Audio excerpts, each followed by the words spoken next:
And finally, for today's episode, let's turn to David Trim for a look at Adventist history.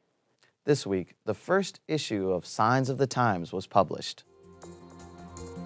This week in Adventist history has a Pacific Coast feel to it. On June 4, 1874, the first issue of the Signs of the Times appeared. The main paper of the Seventh-day Adventist Church, the Review and Herald, was published in Battle Creek, which had been fine in the movement's first 2 decades. But by the mid-1870s, 6% of church members were in California, where Ellen and James White had moved in order to evangelize. And yet at the time, it took 10 days, sometimes 2 weeks, for copies of the Review to make it to California.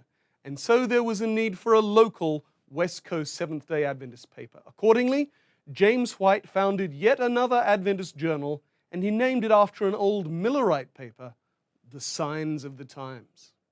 The Signs often reprinted news reports from the Review, which continued as the main paper, but the Signs always had a strong foreign mission focus. It continued as a weekly until 1956, but from 1957 it became a monthly color magazine instead of a weekly paper. Today it is a healthy lifestyle-focused monthly magazine.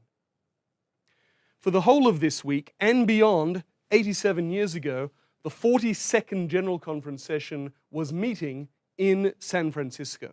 In all, it met from May 28 through June 12, 1930, with 577 delegates in attendance, and it was notable for the number of what were then called nationals, that is, delegates from a mission field who were members of its indigenous population instead of missionaries. You see here a photo of nationals in attendance at the 1930 session, representing 13 countries, plus Hawaii, which was not yet then a U.S. state. And perhaps appropriately, it was this session that was the first to elect a General Conference president who was not a U.S. citizen. Instead, as president, it elected C.H. Watson, who you see here, who was from Australia's Pacific Coast. Watson served 6 years as president, steering the denominational ship through the dangerous waters of the Great Depression. Looking back, the 1930 session was a notable turning point in Adventist history. It was when worldwide mission began to be a reality rather than an aspiration.